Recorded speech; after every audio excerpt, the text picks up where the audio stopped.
Salut à tous, bienvenue dans cette nouvelle série sur la cybersécurité pratique.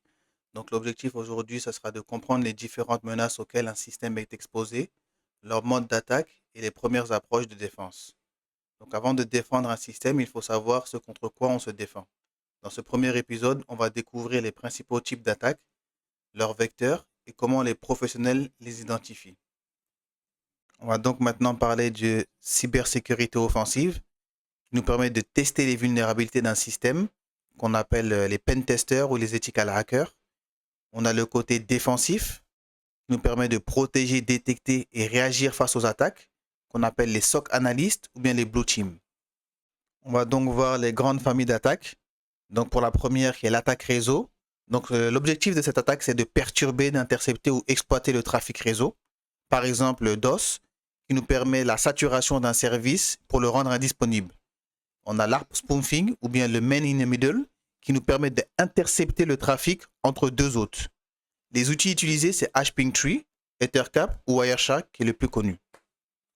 Et pour se défendre, on va mettre des pare-feux bien configurés, on va segmenter le réseau et on va permettre la surveillance aussi des flux. En deuxième, on a le phishing, le hameçonnage. C'est une méthode d'ingénierie sociale qui pousse une victime à divulguer ses identifiants. Par exemple, les emails imitant une banque ou un service connu. On a des autres variantes, comme le spear phishing qui est ciblé. On a le smishing qui passe par les SMS. On a le vishing qui sont les appels vocaux frauduleux. Et pour se défendre, il faut sensibiliser l'utilisateur ou bien mettre des filtres anti-spam et aussi la vérification des domaines. En troisième point, on a les malwares.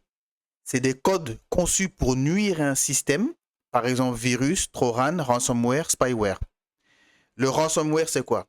Ça nous permet de chiffrer vos fichiers et de demander une rançon.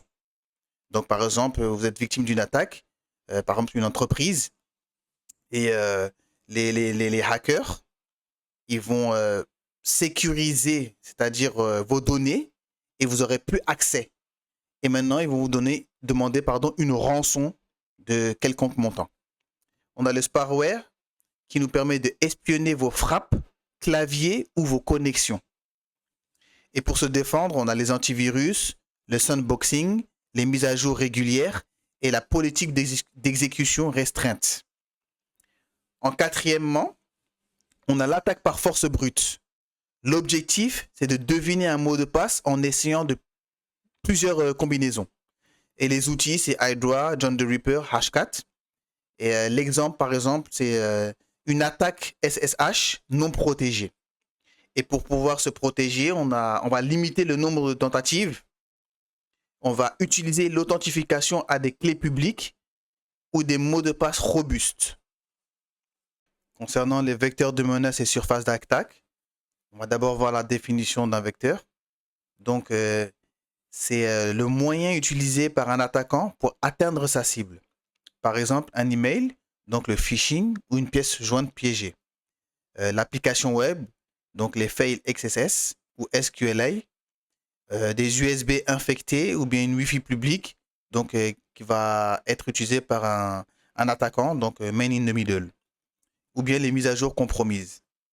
Qu'est-ce qu'une surface d'attaque? C'est l'ensemble des points d'entrée d'un système.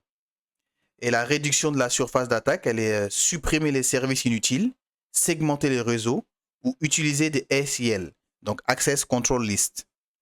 On va donc parler maintenant de deux incidents. Le premier qui a été sur WannaCry en 2017. Donc ça a été une attaque sur l'exploitation d'une faille Windows SMB, ce qui a causé la propagation rapide à l'échelle mondiale. Et l'impact, ça a été les hôpitaux, les entreprises et les services publics. Le deuxième incident, ça a été sur Colonial Pipeline en 2021, qui a été compromis par un mot de passe VPN faible. Le résultat, ça a été l'arrêt d'un oléoduc majeur aux États-Unis. Et la cause, c'était l'absence d'authentification multifacteur.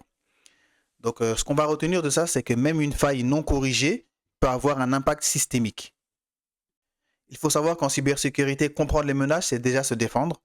Dans les prochains tutoriels, on passera à la pratique, comment détecter ces attaques, les simuler et s'en protéger. Abonne-toi à la chaîne pour ne rien rater de la série Cybersécurité Practical. active la cloche et partage cette vidéo à ceux qui veulent apprendre à protéger leur système.